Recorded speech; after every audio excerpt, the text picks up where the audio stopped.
इस्लाम के पैगंबर हज़रत मुहम्मद का जीवन मानवता के लिए एक आदर्श है। उनका बचपन कठिनाइयों से भरा था, लेकिन वे ईमानदारी, करुणा और सत्यनिष्ठा के प्रतीक बने। उनके साथी सहाबाए किराम जिन्होंने इस्लाम की स्थापना में अहम भूमिका निभाई, वे भी महान व्यक्तित्व के धनी थे। यह घटना पैगंबर के बचपन और उनके सहाबा के साथ उनके संबंधों पर आधारित है। बचपन की कठिनाइयाँ। मक्का की पवित्र धरती पर 570 ईस्वी में अब्दुल्लाह और आमिना के घर एक बच्चे का जन्म हुआ, जिसका नाम मुहम्मद रखा गया। दुर्भाग्य से उनके जन्म से पहले ही उनके पिता का देहांत हो चुका था। कुछ समय के लिए वे अपनी मां आमिना के साथ रहे, लेकिन अरब की परंपरा के अनुसार उन्हें कबीले की महिला हलीमा सादिया को सौंप दिया गया ताकि वे खुले वातावरण में पल बढ़ सकें।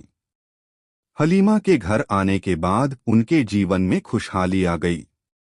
उनके जानवर अधिक दूध देने लगे और खेत हरे भरे हो गए। हज़रत मुहम्मद बचपन से ही ईमानदारी, नम्रता और करुणा का उदाहरण थे।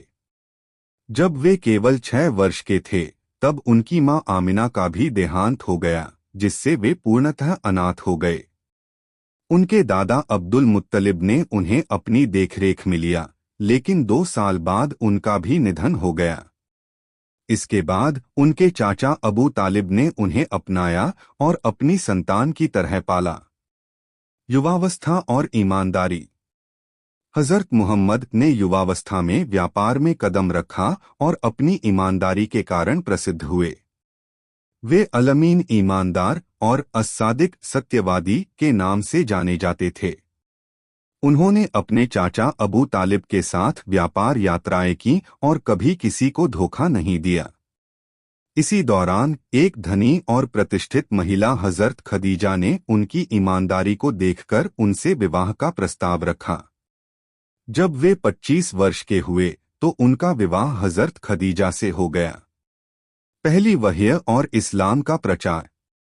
जब हज़रत मुहम्मद 40 वर्ष के हुए तो उन्हें हेरा की गुफा में अल्लाह की पहली वह्य प्रकाशना प्राप्त हुई। यह इस्लाम की शुरुआत थी। उन्होंने सबसे पहले अपनी पत्नी हज़रत खदीजा को इस्लाम की दावत दी, जिन्होंने बिना किसी संदेह के तुरंत इस्लाम स्वीकार कर लिया। फिर उनके करीबी दोस्त हज़रत अबू बकर, चचेरे भाई हज़रत अली और गुलाम हज़रत ज़ैद बिन हारिस ने भी इस्लाम कबूल कर लिया। जब हज़रत मुहम्मद ने मक्का के लोगों को इस्लाम की ओर बुलाया तो कुरैश के सरदार उनके खिलाफ हो गए, लेकिन सहाबाए किराम ने हर कठिनाई में उनका साथ दिया। सहाबा की परीक्षा और त्याग। इस्लाम स्वीकार करने के कारण सहाबा पर अत्याचार किए गए। हज़रत बिलाल को तपती रेत पर घसीटा गया, लेकिन वे अहद अहद अल्लाह एक है, अल्लाह एक है कहते रहे। हज़रत सुमैया को काफिरों ने शहीद कर दिया। हज़रत अबू बकर ने अपने धन से गुलामों को मुक्त कराया और हज़रत उमर, जो पहले इस्लाम के कट्टर विरोधी थे, बाद में सबसे बहादुर मुस्लिम बन गए। हिजरत और मदीना का निर्माण। मक्का में मुसलमानों पर अत्याचार बढ़ने लगे तो अल्लाह के हुक्म से हज़रत मुहम्मद और उनके साथी मदीना हिजरत कर गए। वहां उन्होंने मस्जिद नबवी बनाई और इस्लामी समाज की नींव रखी। मदीना में इस्लामी भाईचारे की मिसाल कायम हुई।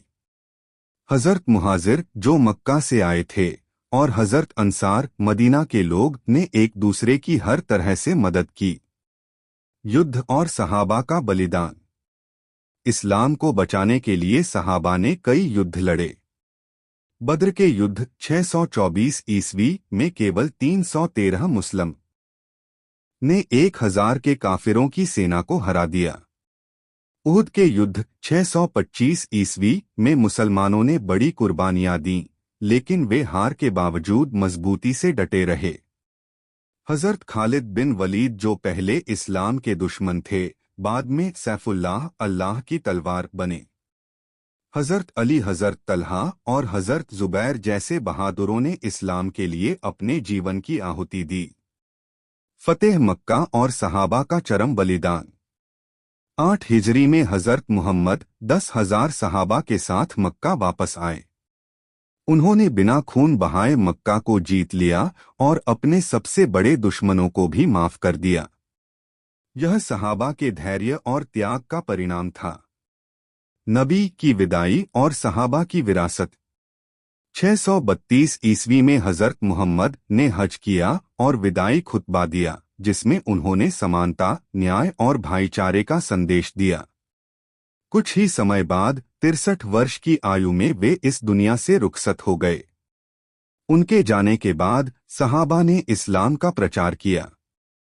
हजरत अबू बकर पहले खलीफा बने और इस्लाम को बचाने के लिए संघर्ष किया। हजरत उमर के दौर में इस्लामी साम्राज्य बहुत फैला।